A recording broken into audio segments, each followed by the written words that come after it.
Today, we will be previewing RFK Racing and telling you what to expect from RFK Racing in the 2022 NASCAR Cup Series season. What's going on, guys? It's Daniel, and welcome back to our video. Before we jump into 2022 for this team, let's talk about 2021. As before they became RFK, they were known as Roush Racing for 2021. And in 2021, they had Ryan Newman and Chris Buescher. Let's first talk about Ryan Newman. Ryan Newman did improve from 2020 to 2021 in a little bit of stats, but he still ended up finishing 28th in the points and only got two top 5s, and 5 top 10s in the season. So he really did not have a good year in 2021. He actually started off the year pretty well, contended for the playoffs for at least the first 10 to 12 races, but by the time he got to about past the first third of the year, Ryan Newman completely fell out of championship contention or playoff contention.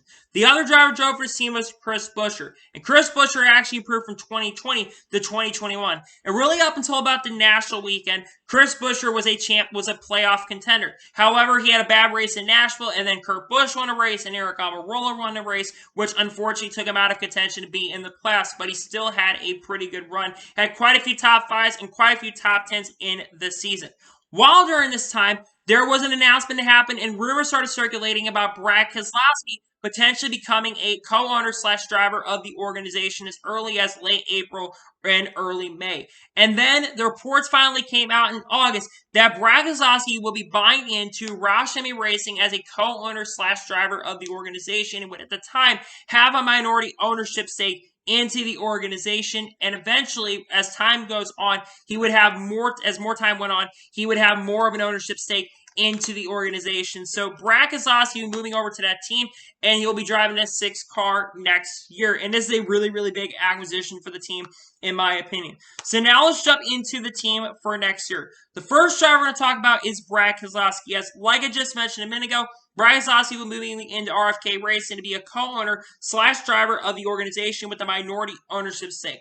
Biggest things to know, he is not bringing any of his sponsors from Team Penske. Now, this move, in my opinion, is absolutely a brilliant move from Brad Keselowski now, and there's a lot of reasons behind this. Number one, Brad Keselowski is around the same age that Tony Stewart was when he moved away from Joe Gibbs Racing over to become a co-owner of Stewart-Haas Racing with Gene Haas, who had a team that kind of was not running really that well around the 2008 season. They were basically a 30th place team at best. When Tony Stewart came into the team to be a co-owner of that organization, Tony Stewart brought that team up to being a championship caliber team, and they end up winning championships in 2011 and in 2014 as well. Now in 2020, they had a little bit down for 2021, they were down for the Sanders, but they've generally been a top tier team. And you look at Brad Keselowski, he wanted to actually for a long time buy ownership into the Team Penske Corporation and take part ownership in that. It's one of the big reasons why he made this move over to the team. But unfortunately, Team Penske did not have any areas where he could have ownership into organizations. The other big reason is Brad Keselowski is a driver that is getting older, 37 years old. And I think he wants to have something he wants to do outside of this. Number big reason is general manager from his organization, which it worked at Brad Keselowski Racing in the Truck Series. He's actually going to be the general, is currently, I believe, working in the Roush Keselowski organization at the moment. So that's another big reason why he's moving over to this team. Another big reason is that he was supposed to test the next-gen car with Team Penske, but he was actually supposed to test it at Texas Motor Speedway when the next-gen car was unveiled on May 8th. But unfortunately, he was denied to get an opportunity to get into that. And that's another big reason why Brad Keselowski is making this move, is because of the next-gen car. He feels like that the time is now to get into the ownership side of things, and he has a lot of ownership experience in the past and has a big machinery company as well. Along with Brad Keselowski, there are some big players that are going to be coming to this team. Many members from the Chip Ganassi 1 group, including Matt McCall, are going to be working with him, and Matt McCall is going to crew chief for Brad Keselowski in the 2022 season. Matt McCall had previously worked as a crew chief for Kurt Busch, and he's been crew chief for him for the last couple of years. And Matt McCall has become a very, very solid crew chief in his time in the Cup Series. And was also a former driver, by the way, in the NASCAR Xfinity Series as well. And I think Matt McCall and Brad Keselowski are going to gel together very, very well. Also, TJ Maters, who late in the season moved away from working with Joey Logano as a spotter over to working with Brad Keselowski around the Michigan weekend. He also is moving over from Team Penske over to work with Brad Keselowski next year at Roush Fenwick Keselowski Racing. Like I said, this is a massive, massive pickup for the RFK Racing organization. Now, what are my overall expectations for Brad Keselowski going into the 2022 season?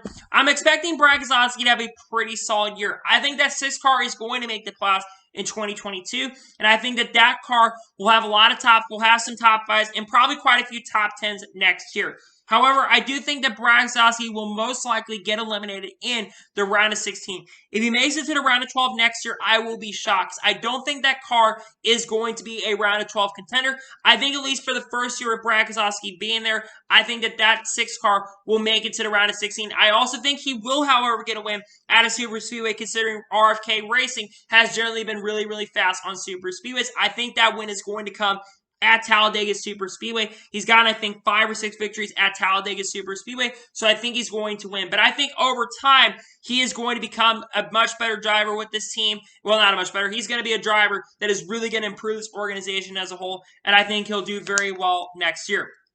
The other driver that's going to be driving for RFK Racing in 2022 is going to be Chris Buescher. Chris Buescher, no surprise, is returning to the team. He made his return to basically Roush Fenwick Keselowski Racing in the 2020 season. It was announced back in 2019, moving over to this team. And his first year back in this team was not very solid. But in the 2021 season, he really improved and was a playoff contender for a majority of the season. But like I said, unfortunately for him, he barely missed the playoffs. But there were also some really, really big announcements in regards to sponsorship. I believe one of his sponsors re-signed through 2026, and Fastenal re-signed a contract through the 2024 season. So very likely Chris Buescher is going to be a driver that is at RFK Racing for a very, very long time in this 2-car operation. And he also next year is going to be working with Scott Grace, who worked with him in the NASCAR Xfinity Series last year as a crew, not last year, like basically worked in NASCAR Xfinity Series when he won the championship in the 2015 season. Scott Grace around 2016 to 2017 went from working in the Roush Fenwick Keselowski organization over to the Joe Gibbs Racing organization, where he started crew chiefing for Daniel Suarez. But eventually, around 2018 or 2019, he ended up actually going back over to RFK Racing and started crew chiefing for Ryan Newman in 2019. He crew chiefed for Ryan Newman from 2019 and 2020, and most of 2021, before they decided to make some crew chief swaps, where they put Luke Lambert, who used to work with Ryan Newman at RCR, they moved Ryan Newman's crew chief, Scott Grace, over to Chris Buescher's, and they moved Luke Lambert over to working with Ryan Newman. So this was actually a really good move in my opinion, and I think they were making this move for the 2022 season. I think they're making this move, and Luke Lambert might be having somewhere he's going to be going to go next year. But at the same time, I think that this is a really, really good move. What are my expectations for Chris Buescher going into the 2022 season? I think that Chris Buescher is going to have an improved year from 2021 to 2022, but I unfortunately do not think he is going to make the playoffs in the 2022 season. I just think of how tough the competition is going into the next year. There's a lot of teams that I think are going to be really, really fast, including his teammate in the 6 car, and also, like I said, the competition is really, really tough with the next-gen car. I know that they've had some big moves with that team, but I do think that Chris Buescher, unfortunately, isn't going to make the playoffs in the 2022 season. I just think right now he's just going to miss it. Like I said, I think that he is going to be a playoff contender this year, but I don't think he's going to make it. But I think by 2023 and 2024, I think that he is going to make the playoffs. I think he'll finally make the NASCAR Cup Series Plus. He's only made it once in 2016, but that was off of a win, was not off of consistency. I think in the future he will get in the playoffs off of consistency, but I think for 2022, I think he's barely going to miss it because you're going to have a lot of competition. You're going to have all 4 Hendrick cars next year. SHR is probably going to be faster next year. Joe Gibbs Racing, all 4 cars are probably going to make it. There's going to be a lot of teams next year that they're going to have to compete against that are top tier, even Team Penske next year, and that's what I think what will happen. There's also been a lot of other personal moves after this move with Chris Buescher. There's also been a lot of major moves that have happened for these organizations. Jimmy Fenning has become an engineer for the team. He's done a really good job as an engineer. Has helped their organization improve. And LeBron James actually moved into the ownership group with the Fenway Sports Group. Now, I don't know how much affiliation LeBron James does have with the Fenway Sports Group, but I do think that has had a little bit of help to improve the team because he brings a lot of light to the table and probably brings some sponsorship into the table like Nike, so that probably helped their organization as a whole. For me going into next year, I'm expecting RFK Racing in 2022 to be a team that does feel similar to a RCR or even a Chip Ganassi Racing was in 2021. They're a team that I think right now has just been off by just this much, and they took major steps forward, but they were a team that just has been off by just this much.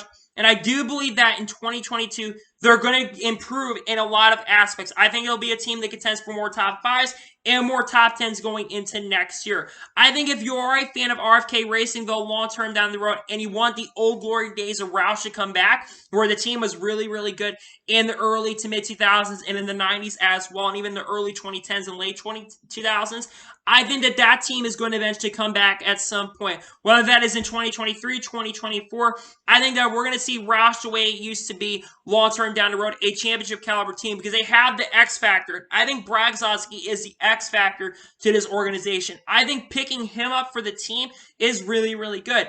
And you think about the future of RFK Racing too. There's a potential that the Xfinity Series and the Truck Series programs could be coming back. Now, it's not clear if it will be Brad Keselowski Racing or if it will be RFK Racing, but I believe that there is a very strong possibility and a very strong chance that both of those teams are going to potentially come back in those respective series with potentially some other drivers. So I really think the future of RFK Racing is really, really awesome, and I think next year we're going to see this team improve, but I am really excited for RFK Racing going into next year. I think that they're going to the team that is really, really smart, showing what is capable. They've had a lot of big moves happening. They're a team that is trying to become a much more modern organization, still has that old school feel. Even Mark Martin, a driver that was Brown even in the 2000s, saying that Roush Racing was an old school team.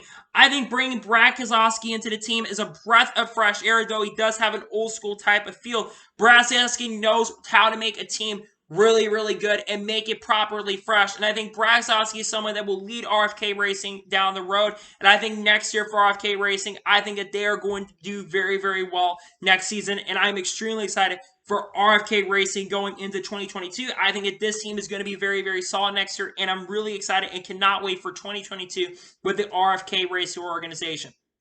So, anyway, that is going to be for today's preview for RFK Racing. I want to thank you guys for watching. Please subscribe to the channel, notifications on so you be notified when a video does go live on my channel. Follow me on Twitter, Facebook, and Instagram, and support me on Patreon as well. Let's get over that and comment your thoughts on today's video. What are your expectations for RFK Racing going into 2022? How well do you think Brad Keselowski is going to perform, and how well do you think Chris Buescher is going to perform? And do you think that both drivers will make the playoffs, or do you think none of them will make the playoffs or even win in 2022?